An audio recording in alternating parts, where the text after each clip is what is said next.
Hello everyone, this is Shivani Singh from Sanskar Global School, and today here we are with the chapter number 3, that is Nazism and Rise of Hitler of History, and it is a lengthy chapter and a bit interesting chapter. So first of all we will be discussing about the topics to be discussed. The first one is the formation of Weimar Republic, that was the government of Germany after the World War One, and after that how Hitler rose to power. We will be discussing that. Now after that, flow of Nazi was the party of Hitler, and the racial ideology of Hitler and how it affected the other countries of the world. We will see that. How the years of depression affected the German economy. Now we will be discussing about the birth of Weimar Republic. The very first topic that we are going to see is birth of Weimar Republic, and Germany belonged to the Central Power along with Austria and Ottoman Turkey, and it fought against the allies that were England, France and the Russia. World War One was fought in the years of 1914 to 1918, and Germany initially made gains by occupying France and Belgium, but it was later on defeated by the Central Powers in 1919. A national assembly met at Weimar. Weimar was a place, that is why it was named as Weimar Republic, which had a democratic constitution with a federal structure.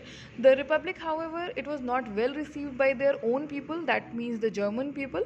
They were not accepting that, and it proved to be a very unsuccessful government.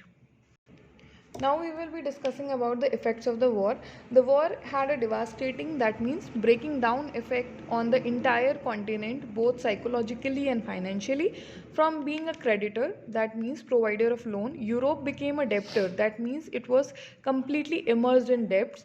The supporters of Weimar Republic, they were criticized and they became the easy targets of the people, because Weimar Republic was not well received and not liked by the people of Germany.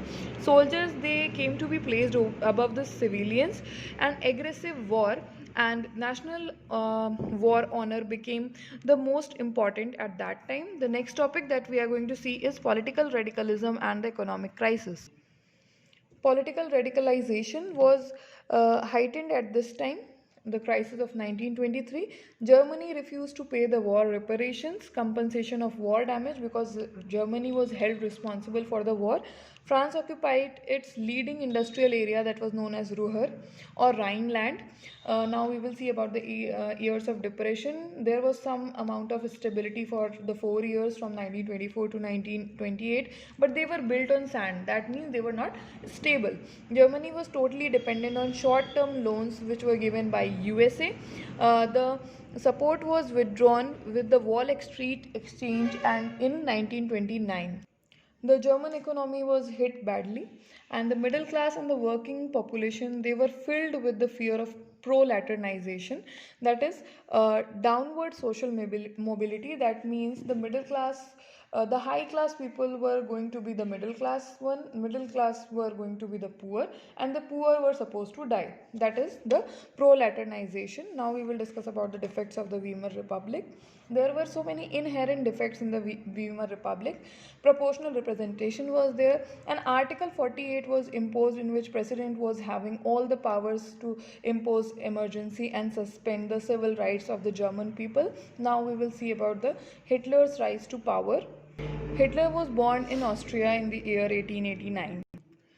He earned many medals for bravery in the World War One. The German defeat horrified him. The Treaty of Versailles, where Germany was humiliated, made him furious. He joined the German Workers' Party and renamed it as National Socialist German Workers' Party. This later on known to be as Nazi Party. And Nazism, it became a mass movement. People were following it at a very large scale. Only during the Great Depression, the years of depression were there, when Germany's economy were hit very badly. The Nazis stirred hopes of better future. They promised better future. Hitler was very powerful and effective speaker.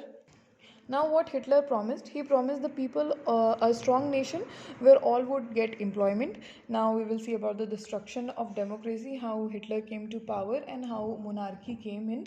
The Hitler achieved the highest position in cabinet of ministers on 30th January 1933. Hitler then set out to dismantle the structure of democratic rule. That means he crushed the democracy over there, and civil rights like freedom of speech, press, and assembly, they were all suspended. Communists were hurriedly packed off, and they were sent to the concentration camp where they were killed.